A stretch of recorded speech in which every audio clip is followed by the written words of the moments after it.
जय राधे राधे।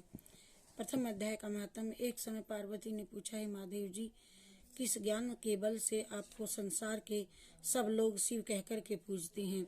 मृग छाला ओढ़े, सब अंगों में शमशानों की भूमिति लगाए, गले में सरप और नरमुंडों की माला पहने हुए हो, इनमें तो कोई भी पवित्र नहीं, फिर आप किस ज्ञान से पवित्र माने जाते हो? यह आप कृपा करके कहिए।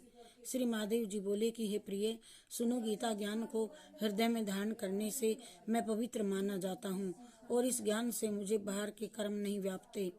तब पार्वती जी ने कहा, हे भगवान, जिस गीता ज्ञान की आप ऐसी स्तुति करते हैं, उसके श्रवण से कोई आज तक कृतार्थ भी हुआ है कि? बताओ। तब श्री महादेव जी ने कहा, इस ज्ञान को सुनकर के बहुत से जीव कृतार्थ हुए हैं और आगे भी होंगे। मैं तुमसे एक पुरातन कथा कहता हूँ, तुम श्रवण करो। एक समय पाताल लोक में शेष नाग की सैया पर श्री नारायण जी नैन मूंद करके आनंद में मगन थे। उस समय भगवान के चरण दबाती हुई श्री लक्ष्मी जी ने पूछा, हे प्रभु, निद्रा और आलस्य तो उन पुरुषों को व्यापता है जो पुरुष तामसी होते हैं, फिर आप तो तीनों गुणों के अतीत हो। श्री नारायण प्रभु वासुदेव हो, आप जो नैंद मूंदे रहते हो सदैव, यह मुझको बड़ा आश्चर्य है। श्री नारायण जी बोले, हे लक्ष्मी, मुझको निद्रा आलस्य नहीं व्यापता। एक शब्द रूप जो भगवत गीता है, उसमें जो ज्ञान है उसके आकार रूप है, तैसे यह गीता भगवत रूप अवतार है। इस गीता में ये अंग हैं। 5 अध्याय मेरा मुख है, 5 अध्याय मेरी भुजा है, 11वां अध्याय मेरा हृदय है और मन है, 16वां अध्याय मेरा उदर है, 17वां अध्याय मेरी जंघा है, 18वां अध्याय मेरे चरण हैं। गीता के सब श्लोक ही मेरी नाड़ियां हैं और जो गीता के अक्षर हैं वही मेरे रोम हैं। ऐसा मेरा शब्द रूपी जो गीता ज्ञान है, उसी के अर्थ में हृदय में विचार करता हूँ और बहुत आनंद को प्राप्त होता हूँ। लक्ष्मी जी बोली, हे श्री नारायण जी, जब श्री गीता जी का इतना ज्ञान है तो उसको सुनकर के कोई जीव आज तक कृतार्थ भी हुआ है क्या? सो मुझे बताओ। तब श्री नारायण जी ने कहा, हे लक्ष्मी, गीता ज्ञान को सुनकर के बहुत से जीव कृतार्थ हुए हैं और सो श्रवण कर। एक शूद्र प्राणी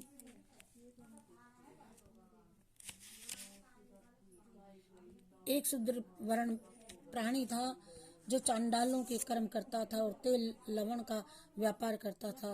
उसने एक बकरी पाली। एक दिन वह बकरी चराने को वन में गया और वृक्षों के पत्ते तोड़ने लगा।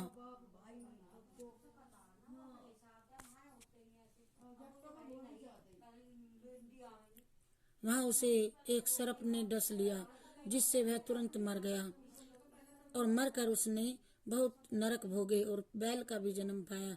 उस बैल को एक भिक्षुक ने मोल ले लिया। वह भिक्षुक उस पर चढ़ करके सारे दिन मांगता फिरे। जो कुछ भिक्षा मांग करके लाता,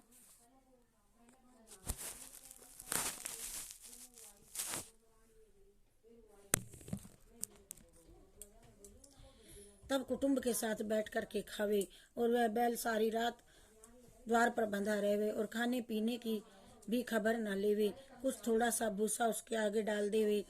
जब दिन चढ़े तब बैल पर चढ़ करके वह भागता फिरे। कई दिन गुजरे तो वह बैल भूखा का भूखा मर गया, गिर पड़ा, परंतु प्राण नहीं निकले। नगर के लोग देखा करें, कोई तीर्थ का फल देवे उसको, कोई व्रत का फल देवे, तब भी उस बैल के प्राण नहीं छूटे। एक दिन गणिका आई।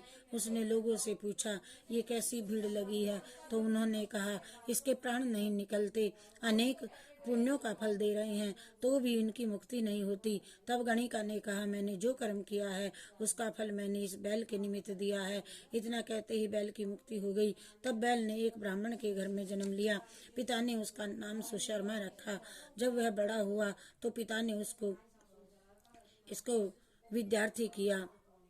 तब उसको पिछले जन्म की सुधि रही थी। ये अति सुंदर था।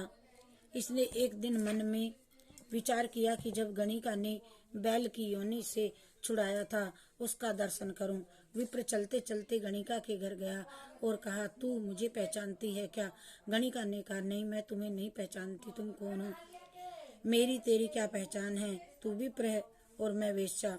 तब विप्र ने कहा, मैं वही बैल हूँ जिसको तुमने अपना पुण्य दिया था। तब मैं बैल की योनि से छूटा था, अब मैं विप्र के घर जन्मा हूँ। तू वह अपना पुण्य बता। गणिका ने कहा, मैंने अपने जाने पुण्य नहीं किया, और परंतु मेरे घर एक तोता है, वह सवेरे कुछ पढ़ता है, मैं उसके वाक्य सुनती हूँ।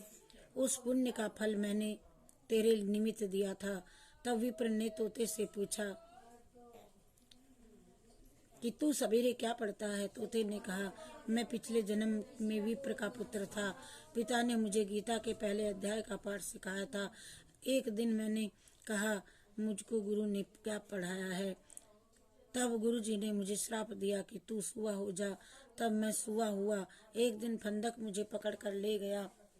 एक विप्र ने मोल ले लिया। वह विप्र भी अपने पुत्र को गीता का पाठ सिखाता था। तब मैंने भी यह पाठ सीख लिया।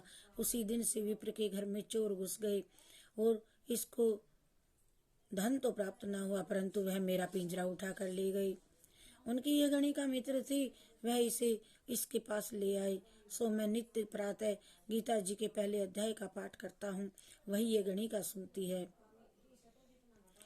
पर इस गणिका की समझ में नहीं आता, जो मैं पढ़ता हूँ वही इस गणिका ने तेरे निमित्त दिया था। यह श्री गीता जी के पहले अध्याय के पाठ का फल है। तब विप्र ने कहा, हे तोते, तू भी विप्र है, मेरे आशीर्वाद से तेरा कल्याण हो। सोहे लक्ष्मी। विप्र के इतना कहते ही वह तोता भी मुक्ति को प्राप्त हुआ। तब गणिका ने बुरे कर्म छोड़े, भले कर्म ग्रहण किए, नित्य प्रति स्नान करे और गीता जी के प्रथम अध्याय का पाठ करे। इससे उनकी भी मुक्ति हुई। बोलो जय श्री कृष्ण चंद्र भगवान की जय, विष्णु भगवान की जय, देवी देवताओं की जय। श्री कृष्ण गोविंद हरि मुरारी, हे नाथ नारायण वासुदेवा। श्री कृष्ण गोविंद हरे मुरारी, हे नाथ नारायण वासुदेवा।